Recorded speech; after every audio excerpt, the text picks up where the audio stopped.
Well, we've got three times the power. 3 times the power than any diesel truck on the road right now. So you got all the work, all the power you need to get the job done. But the other reason that it's a beast is because it's also efficient. And you can go 500 miles on a single charge on one of these things. So it's the mix of those two that this is why this is a game changer.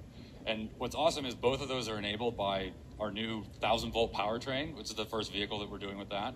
And don't worry, there'll be some more vehicles coming with that. But this is going to be a game changer because of all the awesome innovations that have happened, behind the scenes and under the hood, so to speak. Cool. Yeah. So we're obviously leveraging a ton of stuff that we've already done. So we've got it's now probably 51 billion miles driven. I don't know, it's more every day. So we're using our existing drive units, power electronics, infotainment, our super efficient heat pump, HVAC system, and state-of-the-art inverters. So we're able to leverage the existing powertrain and elements that are already made at volume in order to achieve extreme efficiency of cost and capability. So. Yeah, and it also means we get to leverage all the reliability that the active car fleet is doing. So we're accumulating all these miles, getting a ton of demonstrated learnings into the field, and we're going to go and put all these trucks into the world and get a lot of learnings as well. But we're coming off of a great launching pad with everything that's done in the rest of our products already. And it's also enabled because Tesla's got this full vertical integration on the software and the hardware side. So the teams that are working together to put all that together into one package, this is a huge win, for all of our products, but particularly Semi. Lots of hardcore testing. So, one of the things about a commercial truck is that the reliability has to be extremely high. So the future of transport obviously requires a sustainable energy infrastructure. So you got to have all aspects of the energy question answered. Sustainable power generation. Then you've got to store the power, and then you transfer the power to the vehicle. So, the 3 pillars of a sustainable energy future are sustainable power generation with solar and wind. I'm actually a fan of nuclear, which we should support, and geothermal and many others. But things that are sustainable long term, But things like wind and solar are intermittent, so you have to have the battery pack to store the energy, so when the wind doesn't blow and the sun doesn't shine, you still have energy. And you can also buffer the power so you're not overloading the grid with spike loads. Yeah, and our Semi customers are actively deploying this today, and we're working with them so that they have the pathway to get towards 100% sustainable future. But we have all of this at our disposal, commercial solar and Megapack. And the Megapack is great because not only can it do things like peak shaving or some of the other energy modulation, but it also provides a form of redundancy and backup. If we're going to ask a fleet to take on these trucks and run them, they need to ensure that they're going to be able to charge them and keep their fleet running in the event of a power outage. And that's one of the things that we can do with the Megapack on site as well.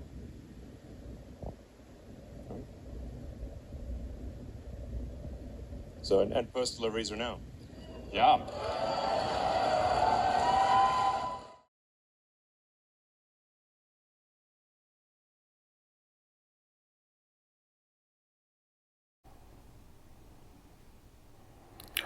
This is Greg for Teslafaninsight. Thanks once again for joining us.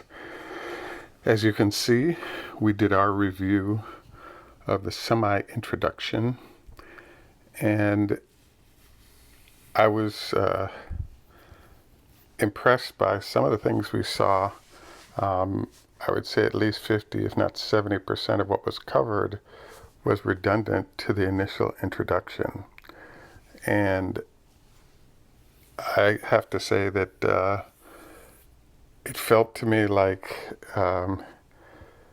Elon really likes to get into hardcore details that help distinguish Tesla's products, and I was amazed at how little was covered in this case. So I wanted to review the fact that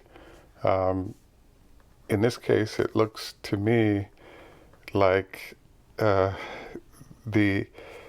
there's a huge unanswered question, which is how come Elon hasn't made an effort to open up the inside of the truck so we can actually see how he achieved this 500-mile range for a semi while providing the same freight weight as a standard truck.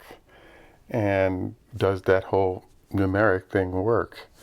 The answer is Elon is saying the numbers actually work. There's no way to prove it at this point until we have data from customers, but it seems to be working. I would say the biggest takeaway in terms of impact on Tesla that I saw was the fact that this is a terrific setup for Tesla and its future, in that you have power generation, storage, as well as usage in the form of the trucks, etc., that will go on in the future. But it kind of smells like a little bit of a disaster for the customers, because once you're tied into Tesla, just like what we're kind of seeing with the cars, it's a lot simpler for you to stay attached to the Tesla network than it is to roam outside of the Tesla network going forward.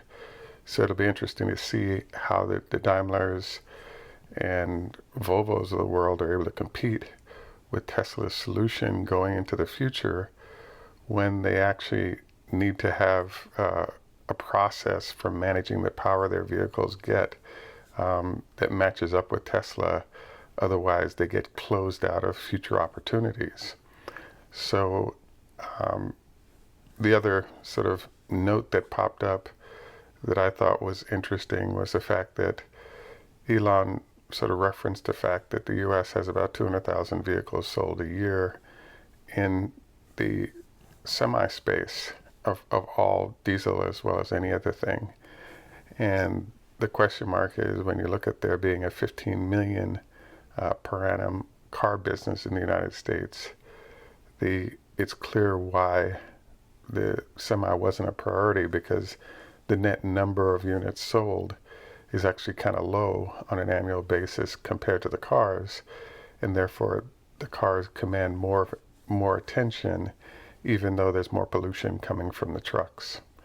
So overall, I thought the signs were really good, but the key question that wasn't answered was customers saying, we've seen the 500 miles ourselves and we believe it at a fully loaded level. And once we have that answer, I really think this ends up being lights out for diesel competitors, short and long term. And whether or not they can respond to that is the big question mark. At any rate, thanks for joining us. Have a great day. This is Greg for Teslafaninsight.